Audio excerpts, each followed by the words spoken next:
साहित्यिक सचेतना के सभी श्रोता दर्शकों, साहित्य प्रेमियों, सनातन प्रेमियों को साहित्यिक सचेतना की ओर से राय सिंह भंडारी द्वारा हार्दिक अभिनंदन। हम आपके सामने नित नई प्रस्तुति लेकर के उपस्थित होते हैं और सनातन धर्म के और अद्वैत दर्शन के सिद्धांतों के अनछुए पहलुओं को आपके सम्मुख प्रस्तुत करते हैं। तो आज के निर्धारित विषय के अनुरूप हम आपके सामने प्रस्तुत हुए हैं। आज का निर्धारित विषय है पुंसवन और उसमें एक छोटी सी जुड़ी कथा। सर्वप्रथम रचना शुरू करने से पहले हम आपको पुंसवन का परिचय बता देते हैं। सनातन धर्म में वर्णित 16 संस्कारों को आयु के अनुसार 4 खंडों में विभाजित किया जाता, जो गर्भ संस्कार, जन्म संस्कार, कर्म संस्कार और अंतिम संस्कार के नाम से जाने जाते हैं। इसमें प्रथम गर्भ संस्कार आता है, जिसके 4 आयाम होते हैं, जो गर्भाधान, पुंसवन, सीमोन्तनयन और प्रसवन के नाम से जाने जाते हैं। तो यह जो प्रस्तुत जो संस्कार पुंसवन है वह दूसरे क्रम पर आता है।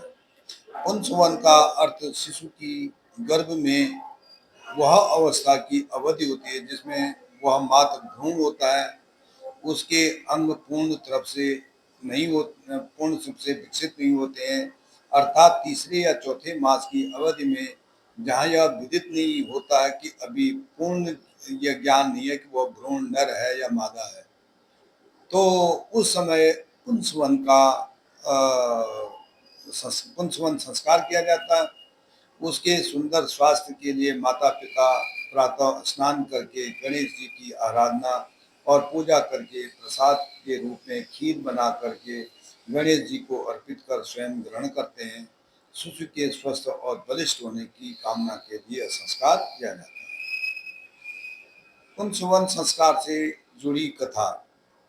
एक बार काशी नगरी में रामधन नाम के एक ब्राह्मण रहते थे, जो ज्योतिष विद्या भी जानते थे और अपना घर गृहस्थी भी संभालते थे।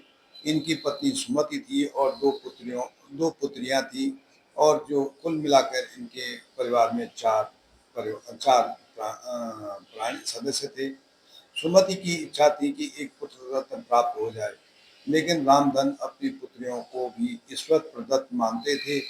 जब सुमति का तीसरा गर्भ ठहरा तो उसे किसी पड़ोसियों के द्वारा पता चला कि पुंसवन संस्कार होता है, जिसके कि व्रत और पालन करने और औषधि सेवन करने से पुत्र रत्न प्राप्त हो सकता है।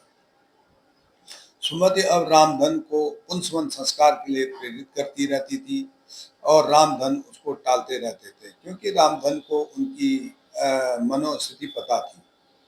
एक दिन बहुत ही हट करने के बाद रामधन ने पुंसवन संस्कार करने की बात मान ली।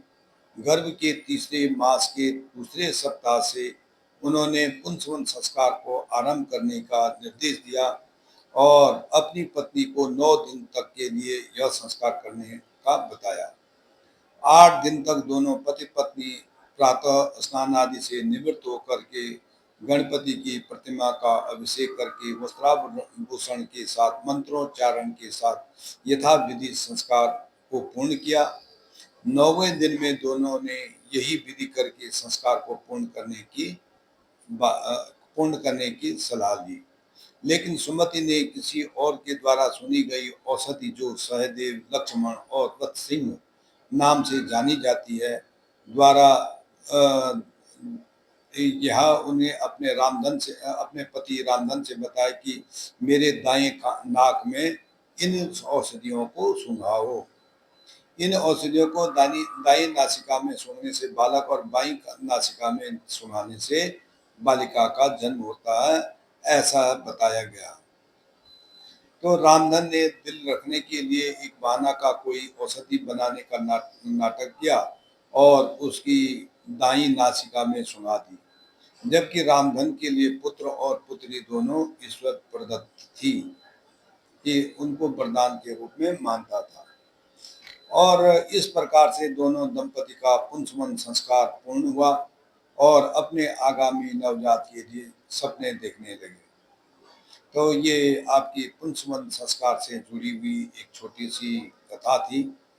तो आपको यह कहानी और यह वीडियो कैसे लगा, कृपया इसको अवश्य बताइए। धन्यवाद।